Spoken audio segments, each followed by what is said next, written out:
আসসালামু আলাইকুম, স্বাগতম জানাচ্ছি সিবিবি আন্তর্জাতিক সংবাদে। শুরুতেই থাকছে সংবাদ শিরোনাম, এরপর বিস্তারিত। ভারতে মমতার গাড়িতে হামলা, হত্যার চক্রান্ত বলছে তৃণমূল, বিজেপির দাবি জনরোষ।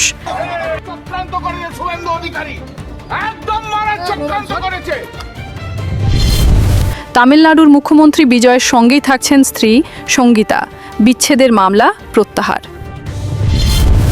রাশিয়ার উপর নিষেধাজ্ঞা বিল পাস, ভারত ও চীনের ওপর 100% শুল্কের হুমকি। এতক্ষণ শুনলেন শিরোনাম, এখন শুনবেন বিস্তারিত। ভারতের পশ্চিমবঙ্গের উত্তর 24 পরগনা জেলার হালি শহরে পুলিশি হেফাজতে নিহত এক তৃণমূল কর্মীর বাড়িতে যাওয়ার পথে হামলার শিকার হয়েছে রাজ্যটির সাবেক মুখ্যমন্ত্রী ও তৃণমূল কংগ্রেস নেত্রী মমতা বন্দ্যোপাধ্যায়ের গাড়িবহর। আজ রোববার দুপুরের দিকে হালি শহরের বীজপুর এলাকায় এ ঘটনা ঘটে। হামলাকারীরা তার গাড়ি লক্ষ্য করে জুতা ও ইট পাটকেল নিক্ষেপ করে এবং গাড়ির ওপর কাদা লেপে দেয়। দলীয় সূত্র জানায়, সম্প্রতি হালিশহর থানা হাজতে বিরজু কেট নামের এক তৃণমূল কর্মীর মৃত্যু হয়। সন্ত্রাস ও চাঁদাবাজির অভিযোগে পুলিশ তাকে গ্রেফতার করেছিল। হেফাজতে থাকা অবস্থায় তার মৃত্যু হলে পরিবারের পক্ষ থেকে থানায় পিটিয়ে হত্যার অভিযোগ তোলা হয়। আজ দুপুরে নিহত বিরজুর পরিবারের সঙ্গে দেখা করতে তার হালিশহরের বাসায় যাচ্ছিলেন মমতা বন্দ্যোপাধ্যায়।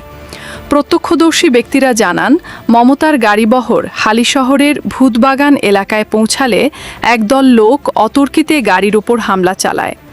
হামলাকারীরা গাড়ির সামনের অংশে কাদা লেপে দেয় এবং গাড়ি লক্ষ্য করে জুতা ও ইটপাটকেল ছুঁড়তে থাকে। এ সময় সাবেক মুখ্যমন্ত্রী ও তার সফরসঙ্গীরা অবরুদ্ধ হয়ে পড়েন। পরে নিরাপত্তা রক্ষীদের হস্তক্ষেপে পরিস্থিতি নিয়ন্ত্রণে আসে এবং গাড়িটি সেখান থেকে চলে যেতে সক্ষম হয়। তামিলনাড়ুর মুখ্যমন্ত্রী ও তামিলগা ভ্যাট্রি কাজাগাম প্রধান সি জোসেফ বিজয় এবং তার স্ত্রী সঙ্গীতা স্বর্ণলিঙ্গামের বিবাহবিচ্ছেদের মামলাটি প্রত্যাহার করে নেওয়া হয়েছে। এতে মামলাটি মুলতবি হয়ে গেছে। সঙ্গীতা ভার্চুয়াল মাধ্যমে বিচার প্রক্রিয়ায় অংশ নেন। তিনি মামলাটি প্রত্যাহারের জন্য আদালতে তার আবেদন জমা দেন। চলতি বছরে বিজয় ও সঙ্গীতার বৈবাহিক বিরোধের শুনানি বেশ কয়েকবার মুলতবি করা হয়। গত 15 জুন সঙ্গীতা তার আবেদন প্রত্যাহার করার ইচ্ছা জানালে আদালত মামলার কার্যক্রম মুলতবি করে দেন। ওই শুনানির সময়েও তিনি ভার্চুয়াল মাধ্যমে উপস্থিত ছিলেন এবং তার সিদ্ধান্তের কথা আদালতকে জানান। পরবর্তী সময়ে আদালত 7 আগস্ট আরও শুনানির জন্য ধার্য করেছিলেন। সঙ্গীতা বিজয়ের সঙ্গে বিবাহবিচ্ছেদ চেয়ে রাজ্যের চেঙ্গালপট্টুর পারিবারিক আদালতে আবেদন জানিয়েছিলেন। আবেদনে তিনি তাদের মধ্যকার অমীমাংসিত মতপার্থক্যকে বিবাহবিচ্ছেদের ভিত্তি হিসেবে উল্লেখ করেন। তিনি স্থায়ী খোরপোশ চেয়েছিলেন এবং চেন্নাইয়ের নীলঙ্করাইয়ে তাদের দাম্পত্যকালে যৌথ বাড়িতে থাকার অনুমতি চেয়েছিলেন।